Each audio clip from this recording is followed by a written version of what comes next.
Hey everybody, I'm Cass with College of Lore, And I am the Penitent with College of Lore.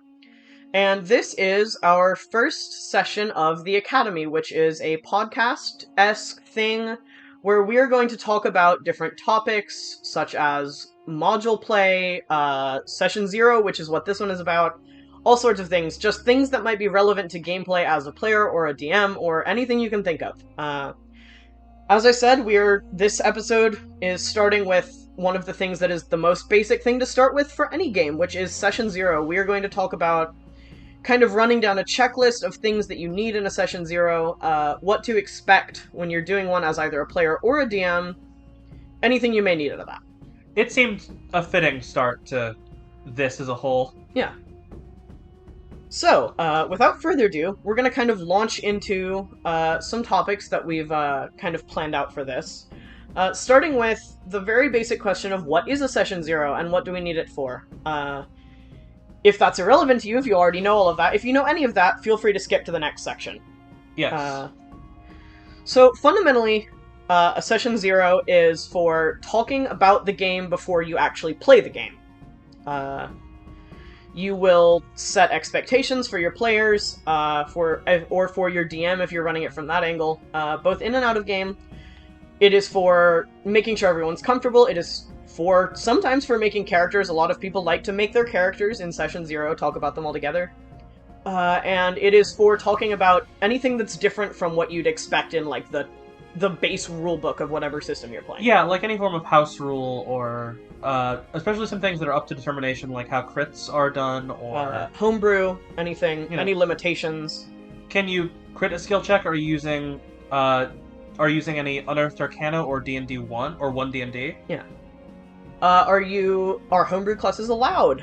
Is anything homebrew allowed? Stuff like that. And we're gonna get into that more later.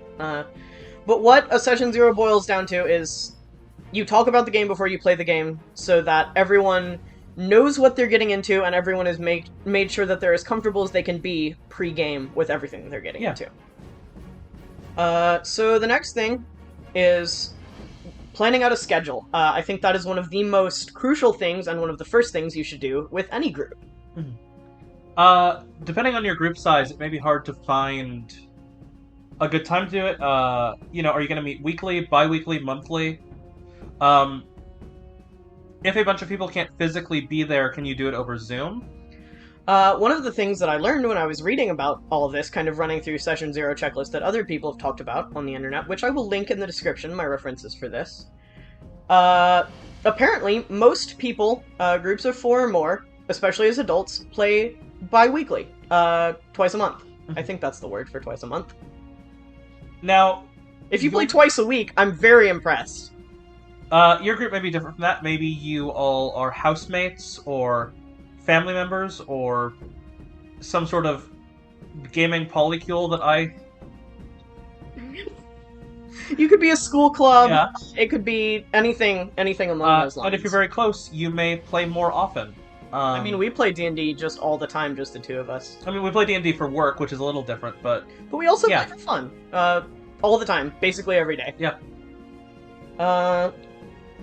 So when you're planning that out, frequency of meetings, what times are your sessions? Yeah, and is that flexible? Can you have it on different days, different times per week, or are you set in stone, like Saturday at noon? Yeah.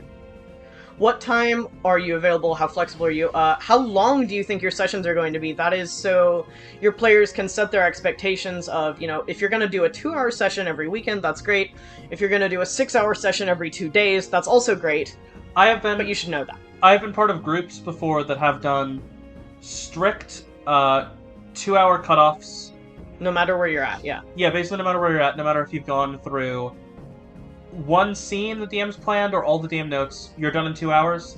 I've been part of groups that meet every weekend and play for 12 hours in the past. We've played 10-hour sessions, days in a row, multiple times. If you can stomach that, if you have that much patience, go for it. Just make sure everyone in your group can be there for all of it. But not everyone has that stamina, and especially if you're newer to the game, you might not want to commit a block of 10, 12 hours. to something that you're still experimenting with. Recommending for a new group, I would say 4 is probably the sweet spot. 4 hours. 4 hours a week if you can manage it. Otherwise, whatever you can manage is good. If you're doing it less frequently, some people might like to play a longer session so they can get more done in an overarching amount of time, but that's not mandatory. And an important thing that I kind of want to touch on that isn't even in our kind of notes here is where. Where are you playing? Yes. If you're playing in a cafe or a local game store... Oh, did I miss it in the notes? Yes, you missed it in the notes. That's okay. Oops. Yeah, where are you playing? Are you playing at someone's house? Are you going somewhere to play? Does everyone need your address so they can get to your house? Are you playing online? And if so, what are you playing on? Are you playing on Roll20 and Discord? What's your plan there? Yeah, so if you're doing it in a local game store or a cafe, you need to know what is their policy on people staying a long time. You need to be mindful of how much noise you might make. You need to know the hours of that place. Yeah, so that you don't run over, Some places, especially if you talk to them, I have talked to, it's typically the staff at a coffee house or a bar, maybe more accepting. If you've talked to, I've had a session in a restaurant before, and I talked to the manager, and just explained what was going on, because we were kind of displaced from our current place. And they were pretty understanding of that, as long as we kept the noise to a reasonable level. And most places, I think, will be accommodating, especially if it is someplace designed for that, like a game store or something like that, where they're used to having people sit there for a while. But you need to manage your volume, manage the content of your game, all of that. Versus someone's house, if you live on your own, you can do basically whatever you want. But if you have to answer to parents or housemates, you need to be sure they're okay with the time, they're okay with the level, the volume, and intensity, graphic, anything graphic in it. If someone's uncomfortable with something, whether they're in your game or not, you should respect that, fundamentally. And if you're willing to host, you need to do certain things to make sure that you're in a good space for that. You need to have the space to sit however many people are in your group comfortably, not on, folding chairs or stuff like that. A good place to, ideally a good table where you can all look at each other. Maybe don't have your entire house full of garbage. Yeah, a clean house. And, mice and bugs running around all over the place would be ideal. You will ideally have a bathroom. If you don't have a bathroom in your house, at all, do you, live on a farm or something? Do you have, an outhouse they can go squat in? I'm too poor to afford a bathroom. I just have a shovel in a backyard. Yeah. Another thing that I kind of want to touch on is, and we touched on this maybe a little bit, what are you doing if someone needs to reschedule or cancel? How much flexibility is there for that rescheduling process? If someone needs to cancel a session, when are you making that up, if you're making it up at all? How many times can someone do that before you start to get frustrated with them? Especially if you're playing once a month and people are still canceling on you? And there are certain allowances for things like, if someone works all the time and just has a crazy busy job, it's different than someone who's flaky and... Yeah, who just doesn't feel like coming half the time. Obviously, if there's something really grave, if someone has a death in the family, if someone is hospitalized, you can't really reasonably expect those people to play. If you're playing D&D in the hospital... Okay, honestly, that sounds like something I would do. I would play D&D in the hospital if I were hospitalized, as long as I could move my hands. But most people can't. So be accommodating and forgiving. I took that to mean most people can't move their hands. Just be accommodating to a reasonable level. Yeah. Don't over-accommodate for people who are just clearly being flaky, but also be understanding that people have lives outside of your game. Yeah. Most of the time. And a great thing is, if you have to cancel, and your group is open to flexible scheduling, it may be great if you say, hey, I can't make it today, could we do... Suggest a fix for the problem that you're creating. It's not that you're doing something bad if you need to reschedule, just offer a solution to the problem. If it doesn't work, at least you tried.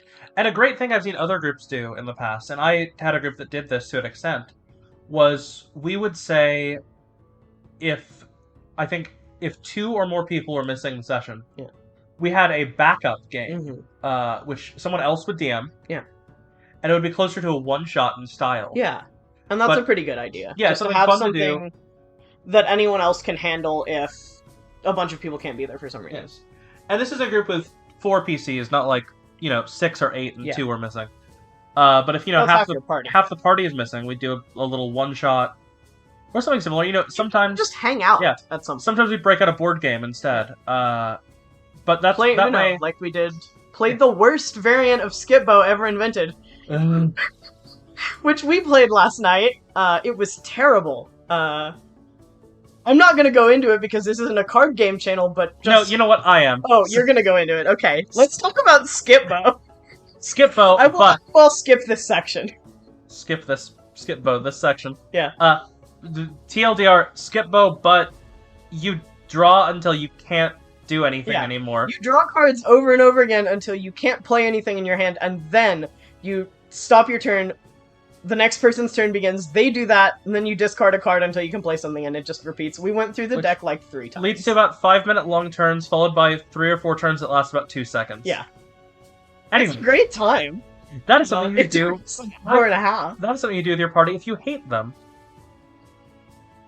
Yeah, so the next thing that I think is important to cover is play tools, out-of-game rules. There are a couple of sections that kind of bleed into each other here. If you're playing online, what are you using to play online? Do people need mics? Can they type in a chat? Do people need webcams? Do you need to see their face for dramatic reactions to big reveals or whatever? Are you using Roll20 or something similar as a rolling client? What are you chatting on? Are you chatting on Roll20 or a similar platform? Do you have a Discord server set up for this? Discord is really useful for this sort of thing. It really is. If you can't play in person, get on a Discord call. You could stream the maps to someone even if you didn't want to play on Roll20. And even before the game starts, Discord is it's more useful than a group chat. Yeah. There are more features. You can get dice rolling bots for Discord if you wanted to. You can fun. There are actually bots now that you can roll your stats in the open on Discord, and we'll try to remember to put a link to the bot in the description that can do that to add to your server. I'll try to remember a bunch of things, and I don't know if any of them will be there by the end. You forgore. I will try my best to remember for you all, but I am a silly little guy, and sometimes I make silly little mistakes. If you're playing in person, do you allow people to bring food? Are they allowed to eat like a steak and potatoes at your game table? Probably not. Should everyone bring snacks? There's a difference. I think most people like to have snacks around, but not necessarily at the table. Yeah. Most groups I've had at least allow like chips or candy and a soda or something. You know, some people don't like being around alcohol. Yeah. Some people love to drink while they play because they think it makes it more entertaining. Some people are super not cool with that. Another thing is, are you okay with people that smoke cigarettes or marijuana if you're in a state that allows it? Yeah. Is that something you're all right with at the table? Yeah, we can't legally condone smoking in places where it's illegal, but, like, I'm not gonna snitch. I can. I'm still legally a resident of a state where it's... Okay, you can condone that because it's legal in your state. I can't condone that because it's not legal in the state we're in right now. And also, I don't want to get in trouble with the law. Do you let people have phones during the game? Yeah. For example, I have some sort of ADHD adjacent thing, and I can't focus unless I'm doing something with my hands at the same time. And I am the polar opposite of that, which is sometimes my hands really want to do stuff, but I can't think if I'm playing a game on my phone, even if it's mindless. So, even when we're recording D&D for our professional job... Yeah.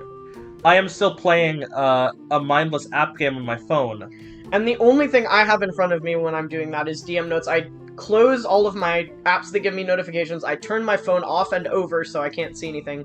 I focus on the audio recording app and my DM notes and the Roll20 screen, and that's it. Yeah, and you know, you may say I don't like phones at the table, but if one of their players is like me and needs to have something to do...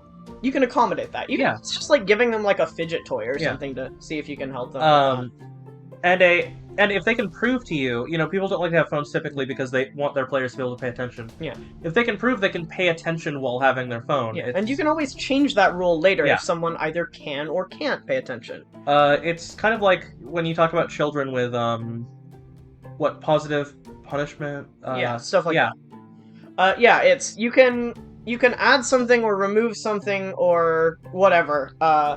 if people prove that they're really trustworthy, you can maybe let them bring, like, a bigger thing of food to a table, or you can let someone play on their phone, and if people are really being shitty about it, or if they're getting crumbs all over your battle maps, or something, you can say, hey, can you turn away while you eat that, or can you not eat that until we have a break, which is also a great idea. Having, especially if you're playing longer sessions, having a break in the middle is great. Can you put your phone away because you're clearly not paying attention, you're just texting your friends. That's not ideal. And also, what time you're breaking for things. When I used to play in, we're kind of casual about how we play. We can pick up and play whenever, because we do this for work and we are just recording all day. Yeah. Various things. But when I played in a group that played, these 12-hour sessions, we would be like, okay, so we're going to have dinner at about 8. Yeah. And it would be variable. It would wait till the end of the scene. Yeah. But we would do that, Yeah, kind of set a time range that if you can wind it down for a certain point, eat maybe, depending on, I would say at minimum every, 4 hours. Probably people would need more breaks than that. Most people need to use the bathroom at some point in a session. If you can run to do that really quickly, great. If you can't, maybe every 2 hours for a bathroom break, for a snack break, get everybody a drink of water to refresh their voices. Yeah, whoever was DMing typically would say, I'm gonna, when I'm in a solo scene with someone, you can go whenever to the bathroom or whatever if you're not in the scene. Yeah.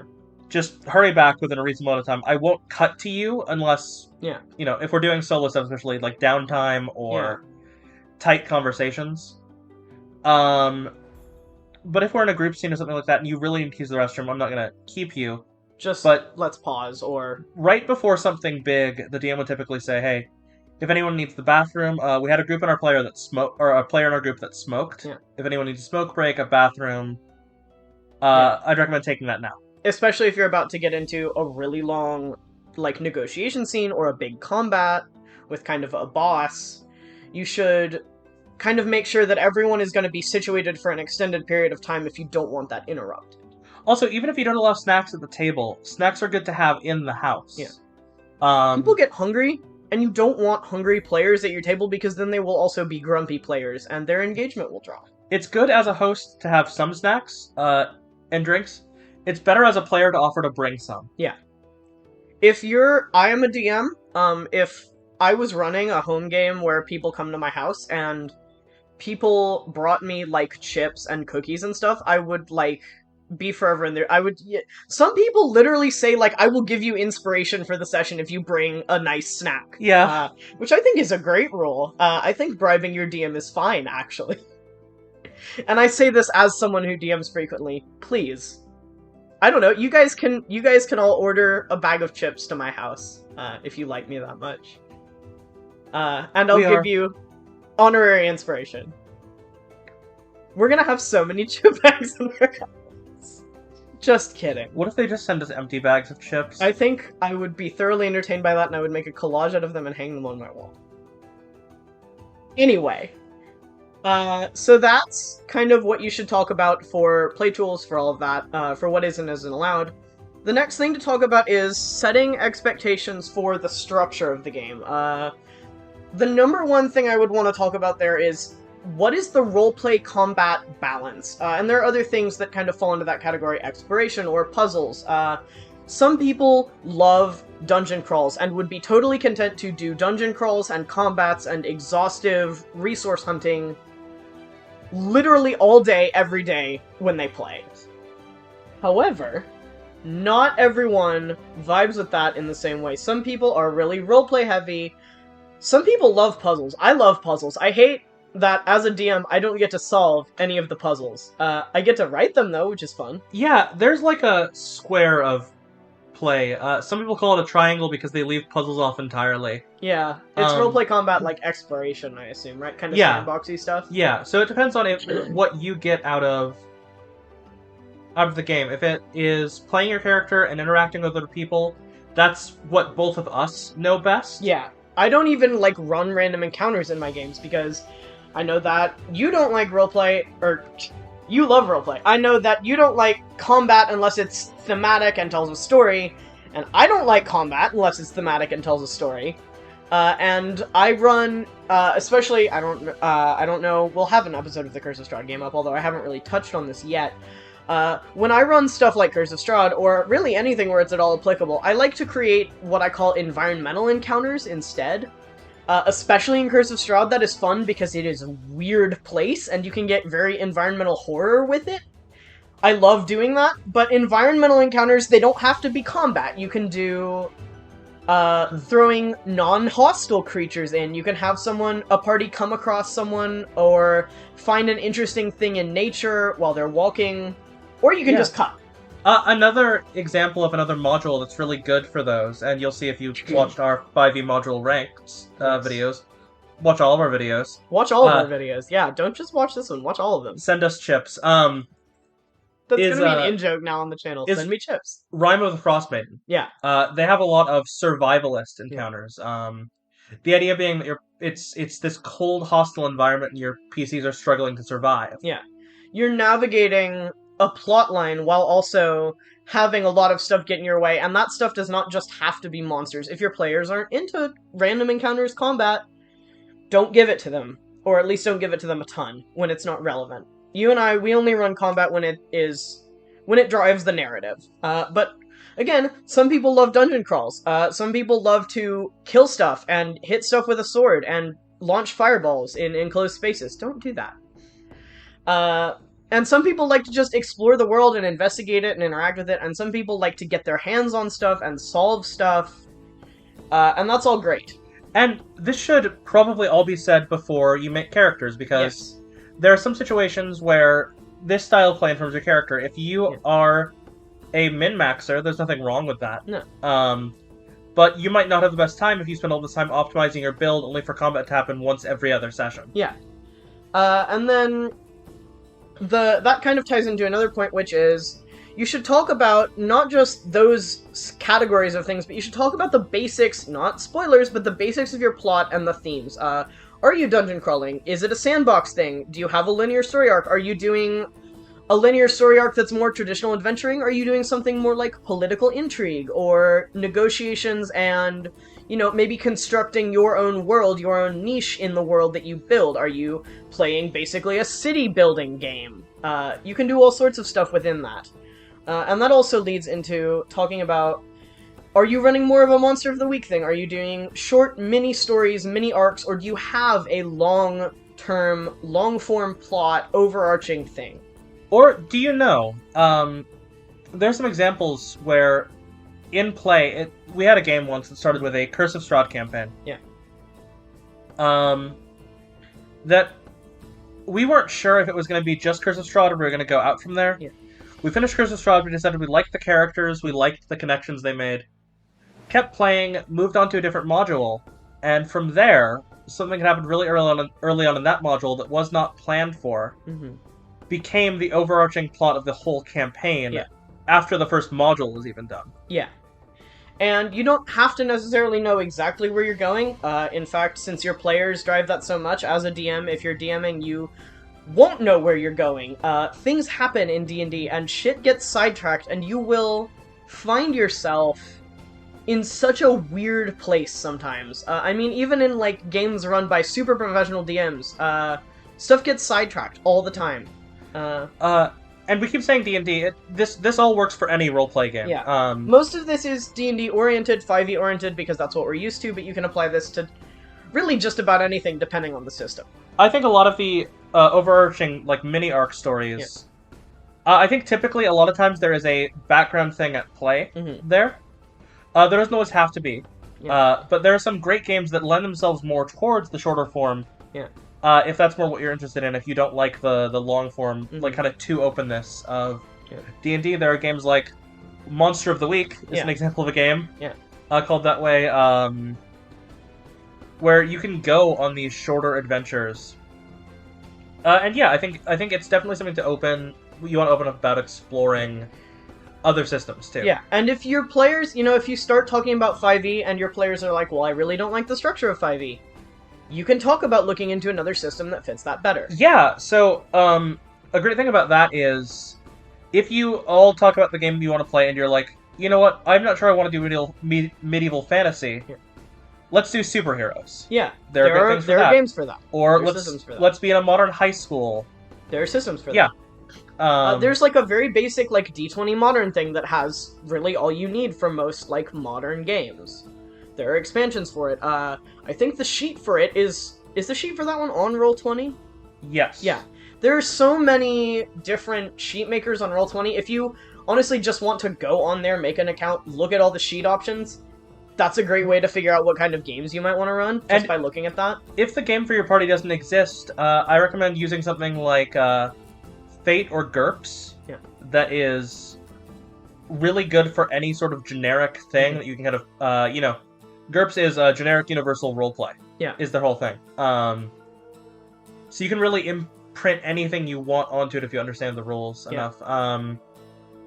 There are different rolling formats. D20 is not for everyone. You can also switch that up.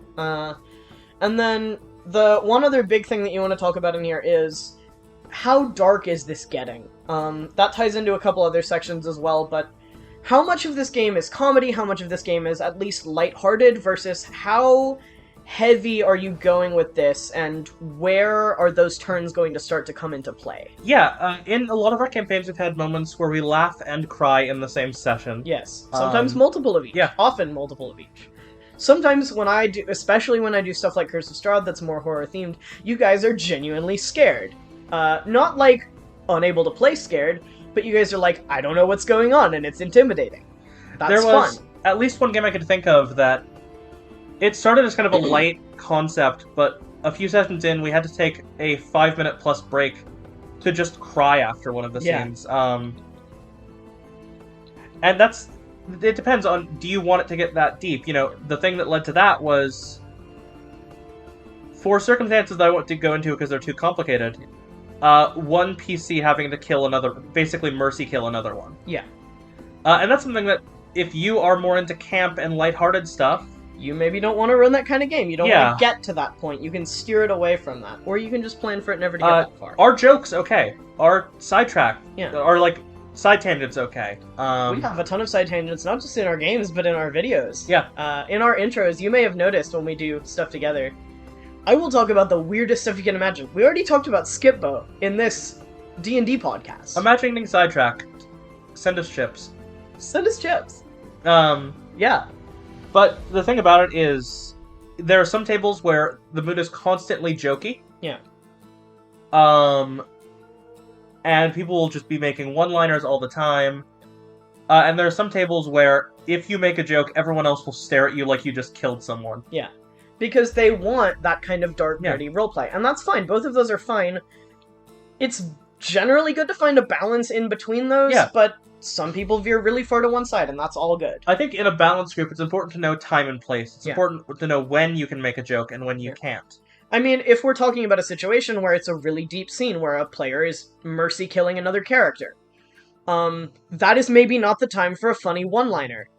Vice versa, if everyone is having a lighthearted talk in a tavern, you maybe don't need to trauma dump your character's backstory on everyone. Yeah. And there's a lot of time and place in all of D&D and in all of this kind of game, really.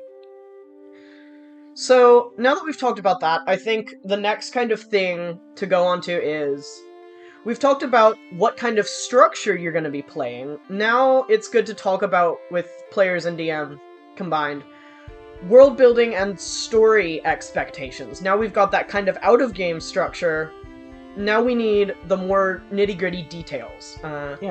Such as, how much technology is in your setting? How accessible is that? You know, D&D not too long ago put out like a combat wheelchair, which I think is great. We are all for disability inclusivity here. We're for inclusivity of all kinds. But that might not be, technology in that vein, or especially higher than that, might not be easily accessible, or it might not exist at all. Magic might not be easily accessible. You might want all of your characters, for a plot reason, to have no magic, or all magic because they're special. Or maybe you are in a setting where it's progressive and advanced enough that if someone is, for example, trans, and they so desire, they can schedule an afternoon and get true polymorph with enough money. Yeah. Stuff like that. Just how accessible is different kinds of magic and technology. Another huge thing to talk about is, with your players if you're DMing, and with your DM if you're playing, what details of this setting are different than the generic, most standard setting? If you're playing 5e, do you have different gods? Do you have more gods or fewer gods? Have you just entirely revamped the Pantheon? What races and classes are most prominent in your world that might not even exist in other versions of the setting? Has society changed? What time period even is it? Have you, for game balance reasons or personal reasons, removed a race? Yeah. Or changed their societal structure significantly, like with something like Drow, where maybe you don't want it to be the way that it is in the book. We drastically change things like that all the time because we don't like racism. Luke Crane, who I believe is his name, who made Burning Wheel among a number of other games, has a list somewhere on the internet of good setting establishing questions to ask during kind of this establishing phase. And one of the best questions on there is this: what are the cultural analogs? Yeah. And that basically means, is this 1300s Europe fantasy? Is this Lord of the Rings? Is it Game of Thrones? Is there stuff like fantasy racism? Are your players comfortable with that? And we'll get into that more later. What cultural analogs do you have to not just, like, setting, but to different experiences that different kinds of people will have? Yeah, and there's a what difference. What kind of culture is there in different places in this game? Regarding racism, some tables might be alright with racism coming up with Drow and Tieflings. Yeah. Obviously not racist PCs, please don't do that. Please don't do that, please don't do that. But it might hit too close to home if you, for example, have a black human character who faces racism for that. Yeah, that might be a little too close to what this real-world experience is for a lot of people, especially if it is someone who has kind of a cultural analog to how they appear or identify, especially with gender sexuality stuff. If there's an analog for that in the game, they might not be comfortable having that touched on, and especially not personally. In our games, there are some outlier people that are homophobic, transphobic, all this stuff. By and large, the society in our games is not. Yeah.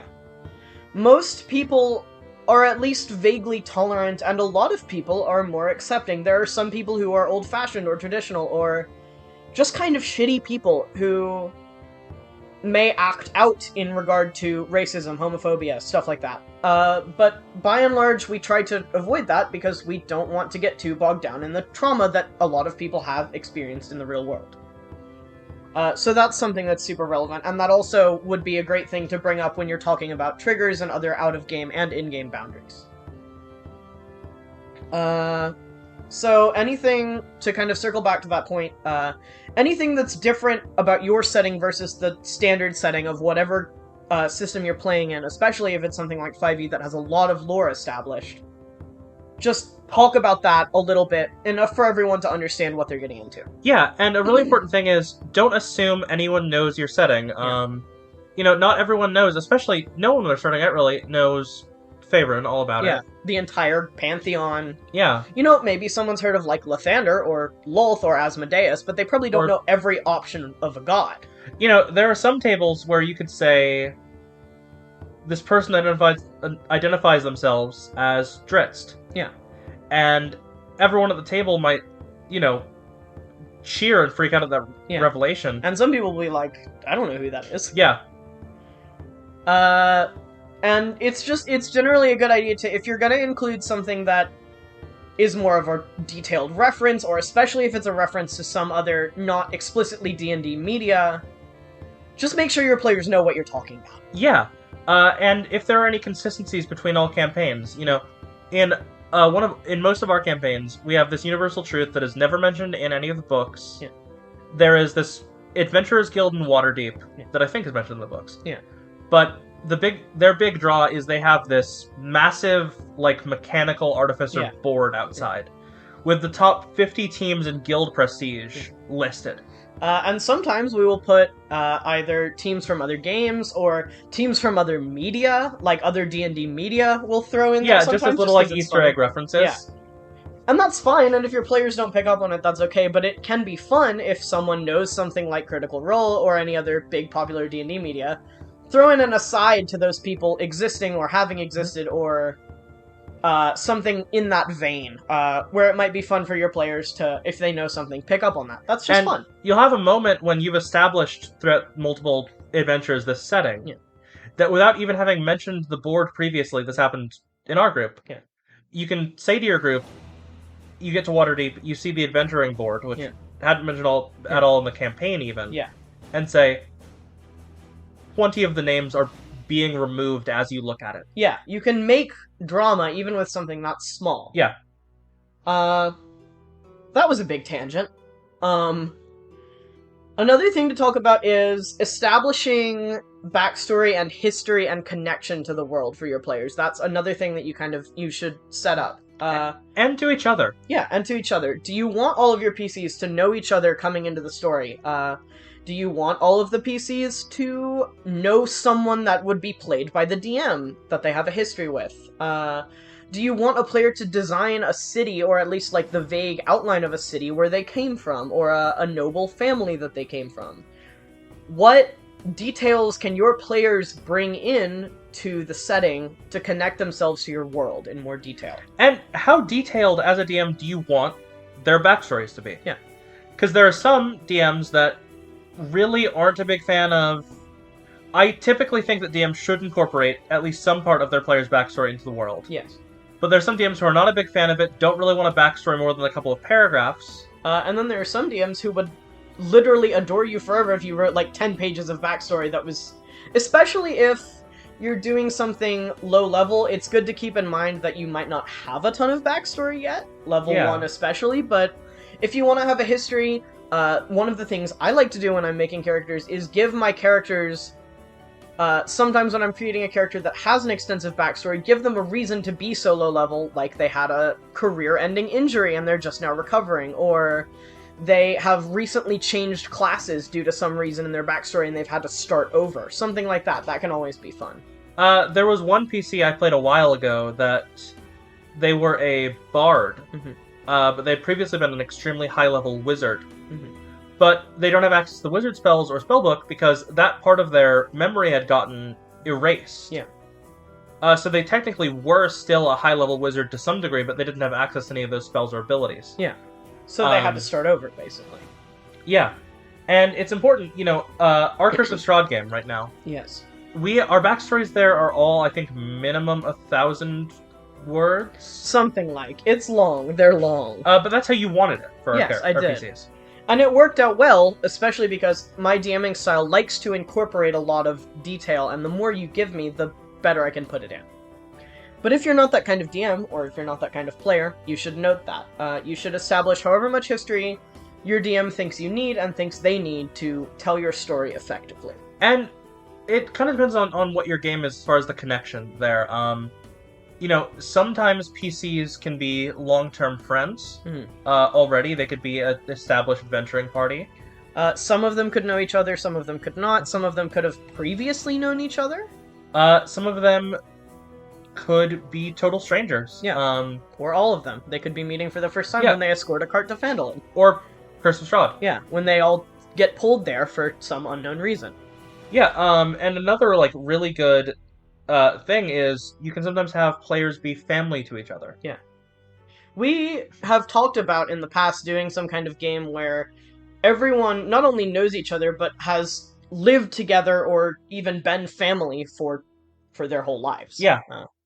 All been related to each other by blood, or all been adopted by the same person, or all grown up in the same orphanage, anything like that.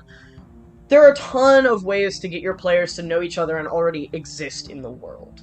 And that's really, really great, especially if you're focused on roleplay, but it's not necessary. None of this, even with the Session 0 checklist that we're talking about, not all of this might be relevant. You might already know a lot of this, or have talked about a lot of this in the past. Yeah. If you're playing with people who've done this a lot, you probably don't need to go into a ton of detail with them, especially if you've DM'd for them a lot, or played with a DM a lot. Exactly. But you kind of pick and choose whatever you think you need for your world, and that's just how you do that. whatever you need for your world and whatever you need for your game. Yeah, I think that's... Yeah. And the important thing is, you should always ask if your party, especially if they're a party you're not familiar with, wants their backstory NPCs to come up. Yeah. Or specifically doesn't want their NPCs Yeah. backstory to come up. Especially if they're, if there's someone that they've cut ties with, are they comfortable having that person back in their story? Or do they really not want that because it would make them uncomfortable? I heard a story, I don't remember who this story is from, and it's not someone I'm, friends with. It's a story I've heard on YouTube before. But someone who, their entire backstory personality was built around their dead wife and wanting a quest to bring her back. Yeah. And the DM gave them their wife back in in a very kind of early on session. And they were like, now what do I do with that? Yeah. Yeah, getting it back that easily just killed all drive to play the character. Yeah. If you have a character whose backstory centers around something like that, or another example would be a character whose background centers around an abuser that they escaped from, or maybe even killed, and they say, listen, that shaped my character and their view of the world, but I don't want that person back in their life, don't put that person back in their life. Yeah. For whatever reason, if a character was relevant to someone's backstory, make sure they're okay with it before you bring them back in, especially if they've been gone for a while. So that's a lot of stuff.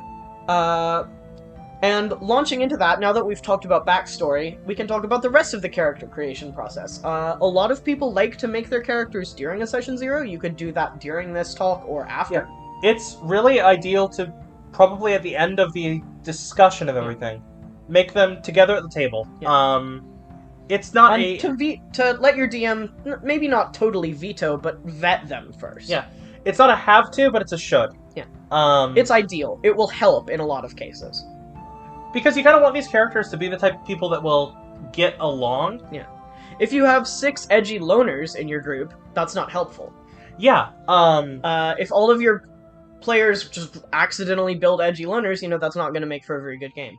If all of your players build characters that are great characters, but they won't have a good dynamic, you can talk to them about that during the creation process. And you can find ways to make them mesh better, and that's a great thing to do. If you have, 3 gritty human adventurers and one kind of, wacky kobold joke character, Joke characters are also something you should definitely talk about before making them. I didn't even think about that on the outline, but if your DM or any of your players are not okay with joke characters, don't make a joke character. Alternatively, you can make everyone in the party a joke character, but that's player and DM preference. If you want to tell a serious story, a bunch of stupid joke characters might not be the best fit. And it depends on what type of joke. I've had a character, a player, that they were a totally normal and good character. They were actually a really... the party face, this wizard who was really good at picking up plot hooks, talking to other people, and he just mentioned a couple of times that he was going to forage for spices or herbs in the woods. Yes. And eventually we get to the end of this long-form campaign. And he says that, after his adventuring days, the adventuring brought him a lot of fame and fortune. But it also brought a bunch of recognition he didn't really want, so he decided he was going to change his name and settle down. Okay. And he settled down in this coastal town, and he looked at the herbs and spices he had collected. And he bought a chicken farm. And he decided, from that day forward, that as his new identity as Colonel Sanders, he was going to open a chain of chicken restaurants. That's so funny. And he had planned it from the beginning of the campaign. Incredible. And waited till the epilogue to play off the joke, and it is the best thing I've ever heard. That's incredible. I should do a Game Tales on that. You should. You should do a Game Tales on that. That's incredible. But yeah, it depends entirely on how you want to play that out. Yeah. And this is a good time to talk about race or class restrictions. Yeah. Some DMs, the biggest thing I've heard is Tiefling variants, Aarakocra.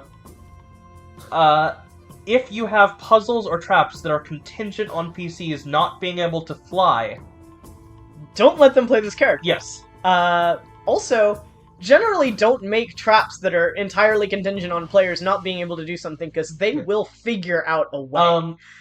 At level 5, your players can get the fly spell. Yeah. Those traps are now useless to you if you play them before or after the players get to level 5. The most important thing, do not punish players for picking something you don't like. Yeah. If you don't like it, be honest at character creation. Yeah.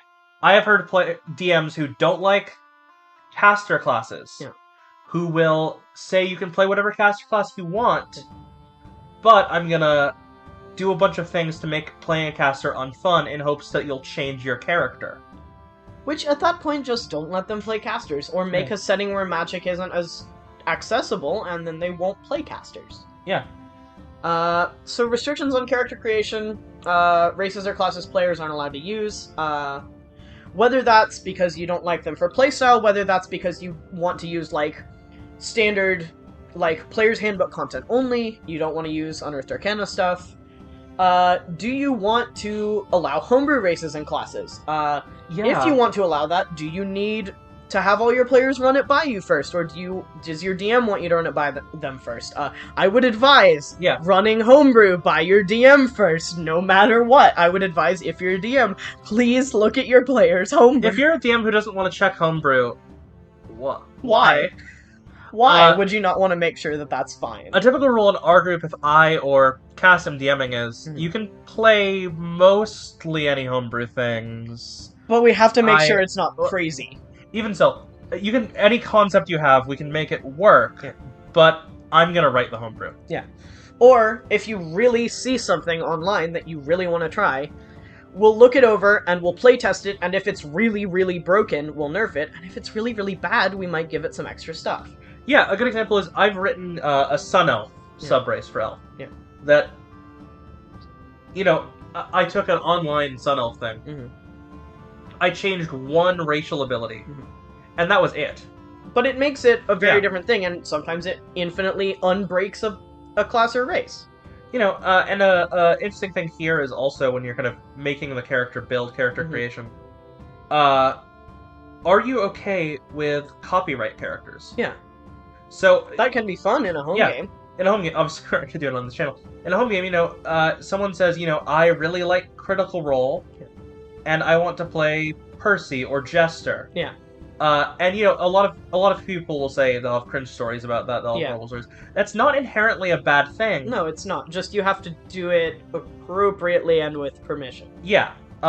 So much of this, and so much of life, really, is about everyone consenting and agreeing, and a lot of people will throw around consent as a stupid term, or especially with something like this, they'll be like, oh, we don't need it, we're just playing a game, it's not real. But people have discomfort. People think things won't be enjoyable to them, even if it's not a trigger or it's not something they're terrified of. Some things just aren't fun for people, and you want to make sure everyone's having fun. Yeah, and it's important to, with that sort of thing, if someone wants to play, Percy, for example, from Critical Role, and say your party or your DM isn't necessarily cool with that, as a DM it would be good to suggest, well, what do you like about Percy? Yeah.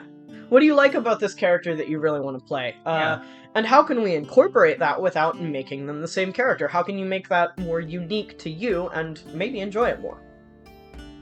Another great thing to talk about is when we're talking about things that players are and aren't allowed to use. Are you good with evil characters? A lot of people aren't, and that's fair. Yes. The game we're running is a bunch of characters that are, if not totally evil, have at least done a lot of really bad or kind of messed up stuff. The best alignment in that game is vaguely neutral. Yeah. And even if they don't outright show it all the time, a lot of bad people don't. They've done some really bad stuff in their pasts. It takes about, we realized, 4 sessions for anyone to do anything really bad. But man, it is bad sometimes. It's gonna get bad. So if you're not comfortable with a game like that, let your players know. If you want to do a game like that, also let your players know. And I've heard stories of people having their group play the big bad group and send heroes to topple them. Yeah.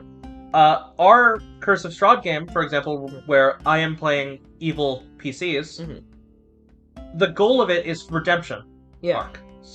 We'll eventually hit. Yeah, hopefully.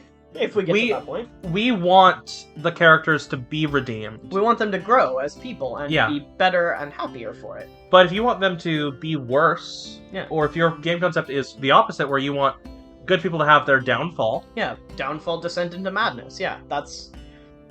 Any direction you want to take that can be fun, you just have to make sure everyone's okay with it. and on that, how much does alignment matter in your games? Yeah. Is it something where if a PC acts out of alignment, will there be a penalty or a sudden change?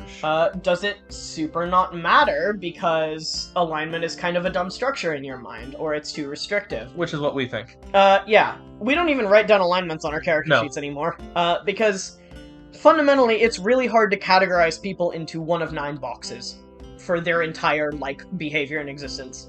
I think, personally, my belief is everyone has a lot of good and bad in them, and you can be an incredible person and have one bad day and ruin your life. You can be a terrible person and have one good day and everything changes. Yeah.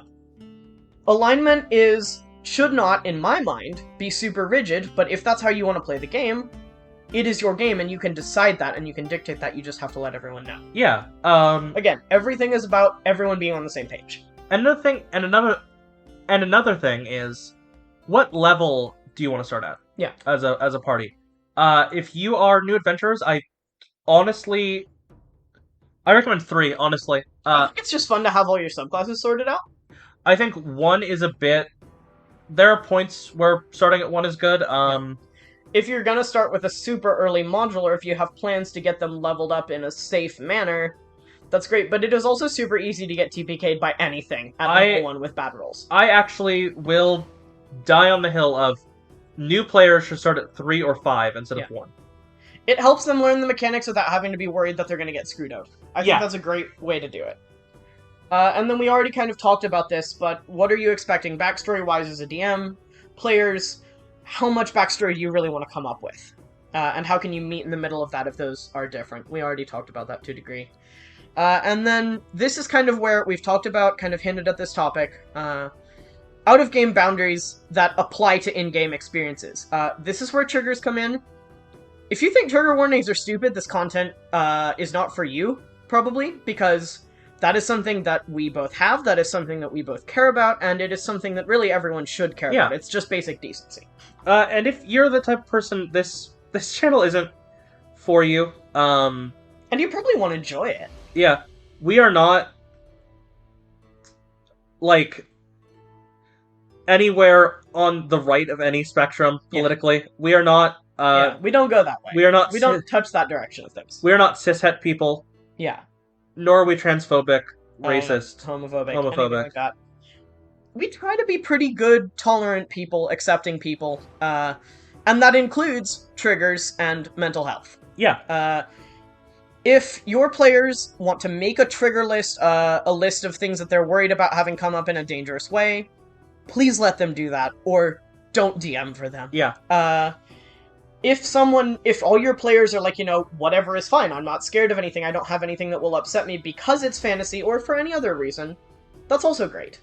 You can also set stuff off limits for yourself if you're DMing. You say, I will never talk about this in the game because it upsets me. Yeah. You're allowed to do that. A story I heard once was a DM who asked for their players' list of triggers, only to expressly put them in the game to challenge their triggers, and which is a terrifying and horrible thing to do. Respectfully, never DM for anyone again. Never DM for anyone again. And then you can break it down from there. What is off limits? Never bring this up, never talk about this. If it's a fear, if it's something that triggers someone because they have a history with it, if someone has a history of being abused, maybe they don't want abuse as a topic in their game. Or at least if you're going to include it, you have to warn them or prepare them for that. If something's off limits is off limits, never bring it up. People should say that at the beginning. Players, DM, it is your job to make sure everyone knows what you're not comfortable with. But it should be said. I am famously good with just about anything. Yeah. But I have this one thing that I just don't... You just don't want it touched. Yeah. And we don't touch it. We don't touch it when we play. And then, a little lighter than that, but not just equally important to talk about is there something you want faded to black? Are there a lot of things you want faded to black? Should we reference this topic? Is that okay? but we can't say it out loud. You know, if it is a situation of abuse, you know, can you hint that in someone's backstory this person was abused, or PC or NPC? That's fine, but if you talk about the details of their abuse, that's going to get a little too much for people, and that's also okay. Abuse or assault are Those are things two big ones, yeah. that happen And a lot death. in our backstories. Yeah. But again, especially because we're doing for an audience, we try not to reference them over the top. Yeah. And we will generally be pretty careful about that. Actually, as much as I can, I'm going to be slapping trigger warnings on our D&D actual play videos. I will put them in the description. I will try to put them in, like, the thumbnail at the beginning of the video. Or not the thumbnail of the video, but, like, the beginning screen. I may not hit that. I will try my best to hit everything common. If it becomes a bigger deal than I expected, I will try to work on that. Yeah, and one of the This things... game is going to get dark. There's going to be a lot of dark stuff in here. Most of it we're going to reference or fade to black on. The really common fade to black thing, and this is not at all the be-all, end-all, but it is something that is often talked about and really easy to understand through a lens of things, is sex. Yeah. Not even, like, assault. No. Just sex, romance, players, or PCs or NPCs or whatever. Players, please don't have sex at your time. Yeah, so there are some, like, couples that play together, or polycules, or, like, really understanding groups. Yeah. That I'm sure would be fine having people Play that out. play that out. But No. usually not. Yeah, be sure And to... also, players, like I said, please don't, like, have sex on the game table. I Sure. feel like your DM wouldn't like that. Especially not if you're playing at a local game store. Yeah, like, don't take your pants off in a coffee shop. That's a bad idea. It's just, you're gonna get kicked out and probably arrested. Or someone's gonna spill coffee on you. Which might be worse in some cases. But yeah, fading to black on anything that's triggering, referencing it, referencing sex, or fading to black when something is about to get to that point. All of that is great. And then, talking about that, obviously you have this list beforehand if someone needs it. What do people do if something comes up that they weren't expecting that freaks them out? If they're uncomfortable with a scene or a topic, what can they use? One of the commonly talked about ones is the X card, which is literally just a card with an X on it, like an index card or a piece of paper. You can put it in the middle of the table and they can tap on it, or you can make one for everyone and they can hold theirs up. And it just lets everyone know, okay, let's steer away from this as quickly as possible, or fade to black on it, because it's making someone upset. And when that happens, if that happens, talk about that after the session and write that down on the trigger list if you think it'll come up again. If you think there's a chance of that being a more pressing issue. Yeah. You can adapt that stuff. You can change it on the fly if it becomes a big issue for someone. If someone finds out something they didn't realize was upsetting. And some people are afraid, sometimes, to use the X card or have the X card used because it might make the DM or the players feel bad. Yeah. It should never be a feel bad. No. Everyone should feel comfortable to use any of these tools. And if you're not comfortable because of a player or a DM, you should talk to that person privately, because that's not a comfortable environment. It's not what you're doing is bad and you should feel bad about it. It's the way this scene is going is bothering me in some way. It's stressing me out or making me uncomfortable. I don't feel safe, I don't feel happy, I'm not enjoying myself, and you want everyone to enjoy themselves. That's the crux of this whole thing. If someone's not having fun, if they don't feel comfortable, if they're not enjoying it, don't keep doing it. Yeah, and I am kind of in favor of a soft X and a hard X. Yeah. There are different ways to differentiate that. Yeah. For example, maybe one card with a normal X, one card with an X with like a black square around it. Yeah. Where soft X is, please change the direction of this conversation or scene. And hard X is, end this scene, skip this scene, move on. And if you need to recap it, maybe do that in a as bearable a way as possible, but I can't talk about this anymore, I need to stop. That's okay. That is okay to do. If your DM or other players, or if you're a DM, your players don't make you feel like that's okay to do, find a new group.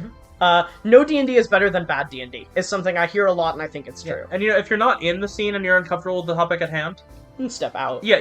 Stepping out is always an option. Yeah, I think at least it should be.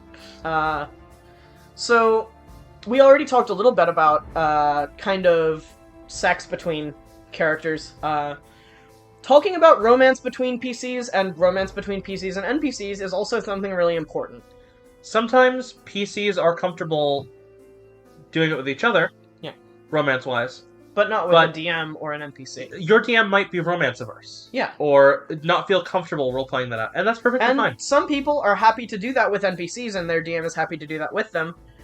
But they don't really want to get into that with other players because it feels more direct. Yeah. And that's also fine. And some players may only want to do that with some other players. Yeah. Which is fine. It's not a knock on the players. No, it's especially if someone is already in a relationship with another player, they might only feel comfortable romancing that player. They might build it into their backstory, or it might just, they want it to come up.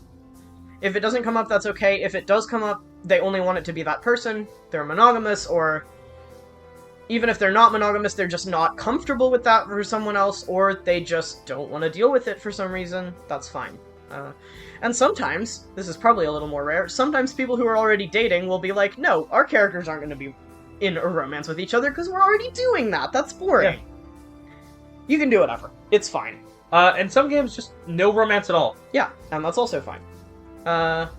In a similar vein, romance is great. What is party infighting like for everyone? Is PvP allowed? Can you beat the shit out of another player if they really, really do something terrible? We have had almost no PvP in our games, but it has happened once or twice, a couple of times. There was one really intense scene, actually in a Curse of Strahd game, where a player was making things so miserable, or their character, not the player, was making things so dangerous and stressful and doing something that everyone else knew was bad, and it just ended in disaster. Yeah. They were basically on a different side at that point, and it ended in a fight. They had gotten recruited by Strahd, basically. Yeah. And no one else was happy with that, and it ended in a little bit of PvP. If you're not comfortable with that, one, don't let it get set up, and two, just don't do it. We've had other games where we've, from the outset, had the party split into a heroic and villainous team. And then there's some fighting there, which is great fun if you want to do it that way, but if you don't do it that way. So talking about views on different connections, different positive, negative connections with each other, talking about triggers, talking about violence and bad things that are happening to people, kind of all leads into what is the rating of your game? If you had to kind of put it on like a movie rating scale, is this a PG game? Is this like, nothing beyond swearing is gonna happen in this? Is it PG-13? It gets rough, but not terrible. Is this like an NC-17 movie where there's a ton of explicit dark shit in it and you don't want anyone to be uncomfortable with that? You want them to be ready for that. I would say that most modules lean between PG and PG-13. Yeah. But you can amp that up or tone it down. I have seen home games lead to R or NC-17 ratings. Yeah. I've yet to play in a home game that I would put a G or X rating on. Yeah. But they exist. Some people are into that. Some people are down for that. That's fine. Just make sure everyone's on the same page. Yeah, I would love to see a G-rated game.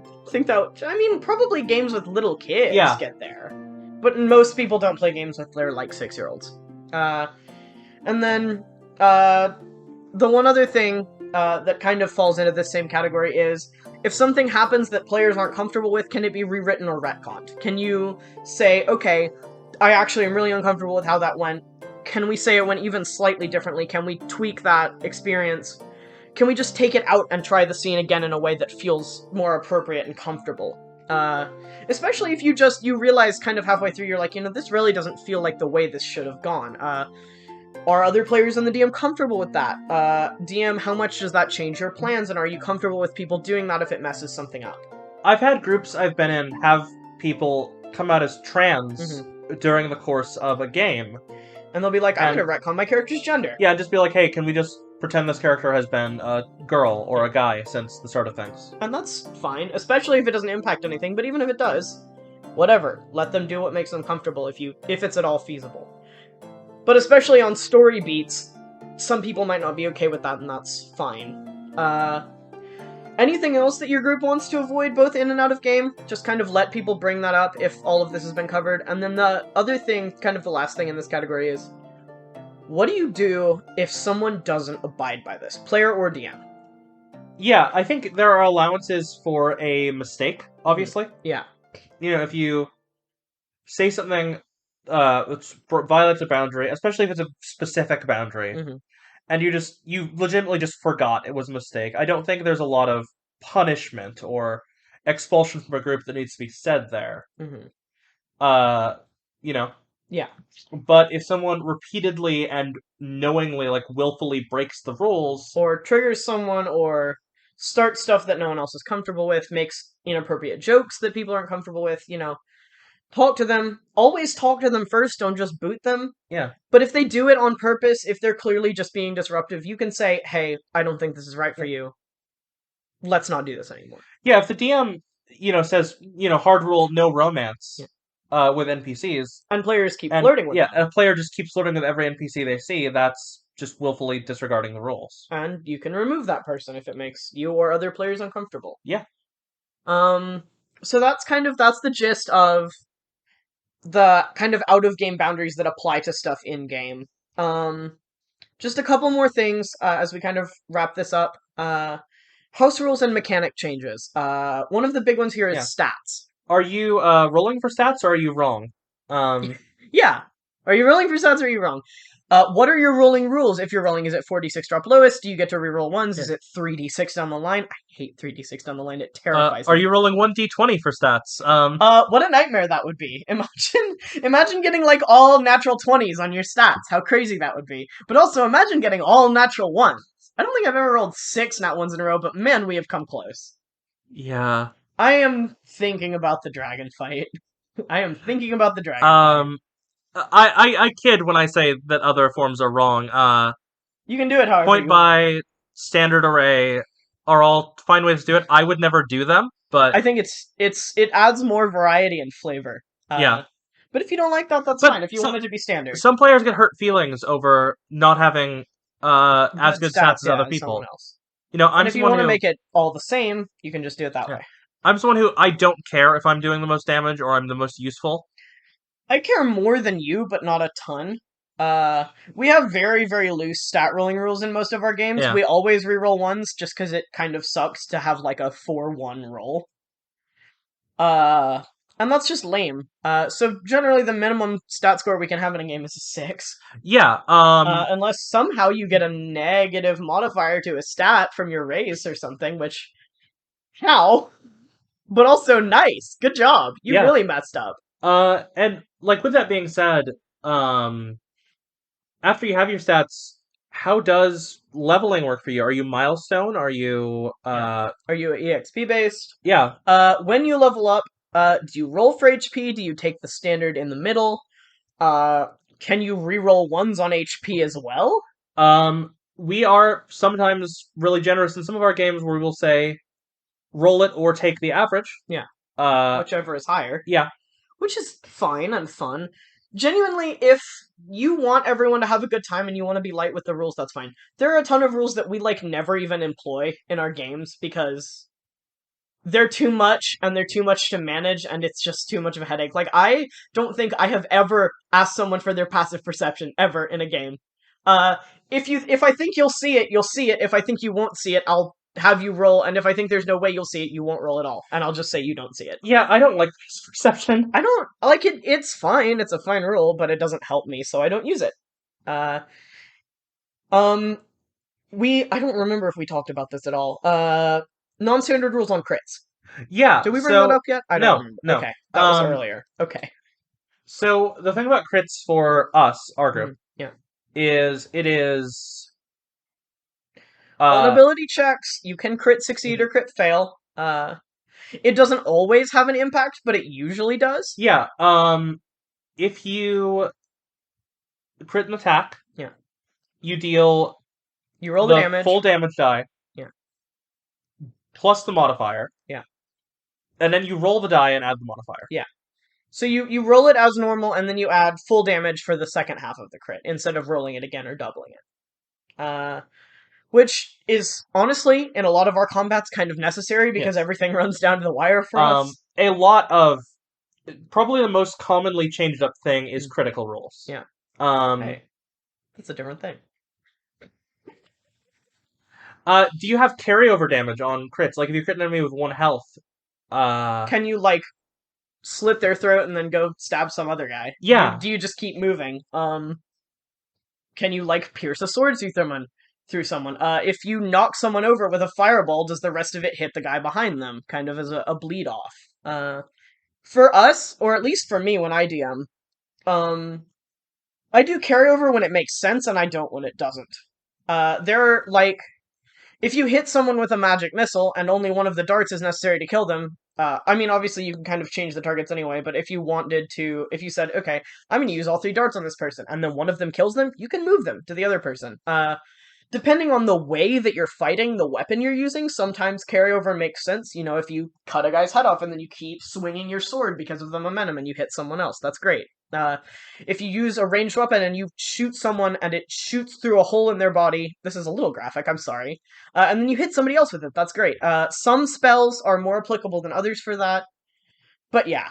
Like if you're using spike growth and someone dies to the spikes and they would have taken more damage, that doesn't make sense to carry over because you're not putting more spikes in the next guy. It for me it just depends on that, but you can write that however you want. You can not use carryover at all. It's kind of a weird rule for some people. Um, do you do crit fumbles in combat? If you get a nat 1, do you like fall over on yourself and you're prone? Do you hit another player in combat or another player character? I Which guess I am notably not a fan of. I don't do that, but you can if you want a little more drama. How does inspiration work in your games? Are there different ways than just good roleplay to get it? We have a system of, man, if it's really good roleplay, sometimes I'll give it to you, but there are also other ways to earn it. You know, if you add a description to something, you know, one of the things we've talked about before that I don't know how much I'm going to implement, but I'm thinking about it is like basically inspiration quests, like a check you can do. You can say, hey, I'm gonna ask you to give me a detail in this building or this town, or talk about a person you see when you enter this space. Or here's how you react when you enter a certain place that's it's given in more detail than you normally would, or give a reaction to something that I haven't described yet. Something like that can be a great way to get your players involved in talking about the setting. It kind of helps you do a little less work, which is always nice. And if they do that and do it effectively, you can give them inspiration for it. That does also sometimes, depending on your players, lead to people feeling bad if they don't get it. Which Yeah. is kind of not ideal. So if you just want to give it for good roleplay, or really for anything, some people, if you roll a nat 20, they will give you inspiration, and it fades at the end of a long rest or something. There are a ton of rules about it. I think D&D 1 released like something about that recently. I don't remember what it was. Maybe I'll put a little note on the screen for that. I don't remember. I won't remember. Inspiration is a big one that a lot of people tweak. Non-standard healing rules like potions as bonus actions. Stuff like that. And then another big one is character death and resurrection. Character death should also kind of touch on in some other categories of this. If your players aren't comfortable with permadeath, that's fine, and you should try to accommodate that. If your players say, no, screw this, if my character dies, they're dead and it's done. That's also great. There are some great home rules about resurrection. It's Matt Mercer who has the chance of it failing, right? Is that his thing? If memory serves, yes. Okay. Do not quote me on that. I won't quote you on that. It's some big DM. But the idea is I don't know. that you have to make a certain appeal while you make the ritual, Mhm. and it can fail, and it gets progressively harder the amount of times you try to bring them back. Yeah.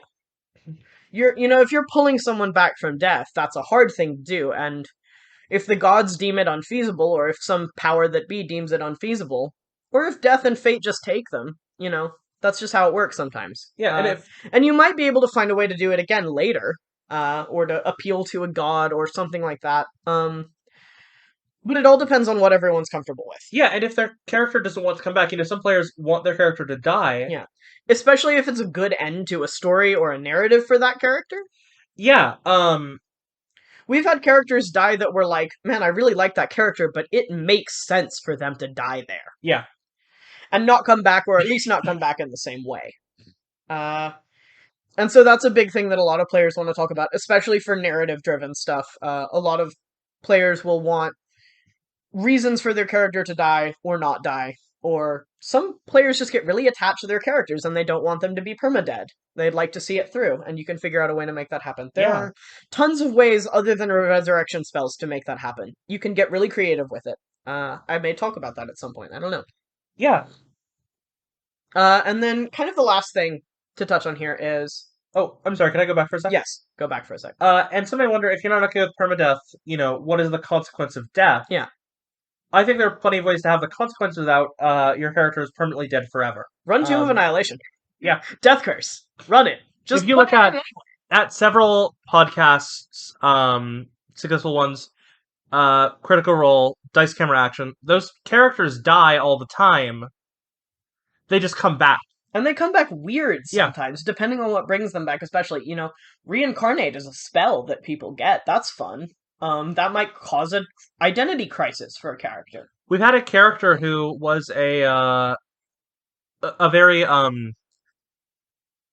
this older person who died in self-sacrifice, and there was no real way to bring them back, who came back as a teenage girl. Yeah. And who got to live out a life that they never would have gotten otherwise. Especially because, if I'm thinking of the right thing, this character was trans. Yes. And had grown into old age as their assigned gender at birth, and got reincarnated and got to live out a life that they didn't have, and were only vaguely aware of anything relating to their old life, but that kind of developed as the story went on. They got access to that, and that was a whole different arc for them. Stuff like that can be really fun. Is that all you wanted to say on that front? Yeah, okay. So for kind of the final section of this is basically an anything else section, does anyone have questions or concerns that have come up after all of this? Does the DM need to make any changes to their plans, especially big ones, before the game starts? How long do they need to do that? Are players' expectations, does everyone feel like they're going to be met? If you haven't already talked about this, does anyone need to leave because they don't feel comfortable with the playstyle? Ask them if there's anything else that they want to talk about before this is over. And then one thing that I really recommend, maybe asking this even at the beginning and the end, is what is everyone most excited about? Players and DM or DMs, if applicable. What are you looking forward to now that all of this is kind of upfront on the table? If you're confirmed that this is a really roleplay heavy game, and you've got your characters, and you're excited about something in their backstory coming up, or some kind of thing that they're going to do that you want them to do, tell us that. Tell your DM that. Tell the other players that. DMs, if you have something you're really excited about, maybe be a little vague, but let them know. Or let them know even just that you're excited to play with each other. You can say, I really like X person's character. I'm really excited to interact with them in the setting. Or I really like this detail of the world building, and I'm excited to see when it comes up. And be sure to spread that love around to all the PCs. Yeah, it's a great thing to do. It's a great way to start it, and especially when you're done, it's a great way to smooth over some of the heavier, more intense discussion and just make people feel good at the end of this whole Session Zero thing. And that's kind of the big stuff. That's kind of what I think should be hit on. And again, we talked about this earlier. You don't have to touch on all of this. You don't really have to touch on any of it, but it's definitely good to. It's good to talk about everything as much as you can with your players just to make sure everyone's comfortable, especially because in different settings, in different kinds of games, people's comfort levels can change. If you're playing a horror game, everyone might come to the table ready for that and be prepared for those themes. If you're playing a lighthearted D&D game immediately after playing a horror game, people might have different expectations. They might want to renegotiate what they're playing with, what they're working with. You don't have to use all of this. You don't have to use most of this, but whatever you feel is appropriate for your table, you can also add more to this if you feel like there's something else they need to talk about. You need to talk about. Fundamentally, just make sure everyone's on the same page. Session Zero is about communication, consent, and making sure everyone's ready for the same start to the same game. Yeah, I think as we're coming to a close here, I kind of wanted to talk about expectations just in general of your game. As you're going in, especially if you are a... Step back a little, please. You're so loud. I'm sorry? Go ahead. As you're going in, especially if you're a new player, and if you come from Critical Role or any of the other things... Critical Role's the big one. Yeah.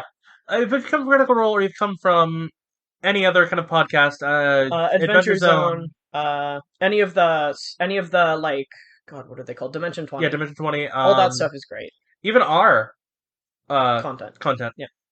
It's important that you don't go into your first game of D&D expecting your DM to be Matt Mercer or Chris Perkins. Brennan Lee Mulligan, yeah. Yeah. Those people are great, that's a very high standard. And don't expect your players, if you're DMing, to be like the players on those games, because Yeah. they don't have experience like that. Unless they They- do, in which case, nice. They do this for a living, and they do things associated with this for a living. Yeah, voice acting or other content creation. You know, we aren't on their level, We don't have the experience. the experience practice. or time, but we do this for a living. And we've done it a lot, despite not having some of the experience in other areas. Yeah. You know, we've never DM'd for a big show before, but we're doing it on this channel. Yeah. So But we've done it a lot just behind the scenes. just go in expecting to have a good time, but don't go in expecting it to be this crazy, deep. Everything is done like it's a professional Yeah. TV show, because it more likely than not, most likely, it won't be. But that doesn't mean that you can't have fun, have a good time, enjoy yourself, tell some great stories, get some great stories to tell to your friends. But it all starts with this. It all starts with understanding and respect and consent and knowing what you're getting into. And that's sometimes all it takes to have an incredible game. Yeah, 100%. So this got a little longer than I was intending for it to. Yeah. But hopefully you guys have either learned something or learned, either you didn't know what a session 0 was coming into this, or you knew, but I've taught you something new, we've taught you something new. Or you just feel better about doing them now. No matter what you got out of this, I hope you got something out of it. We are both very grateful for everyone coming and listening to this hour and 20-minute long video. Where we just ramble about stuff, and we're excited to give you more content on this channel about this kind of thing. Thanks for coming. We are Cass and the Penitent of College of Lore. Thank you. Thank you. Thank you for watching this video from College of Lore. Remember to like this video, subscribe to join the party, and have a fantastic adventure.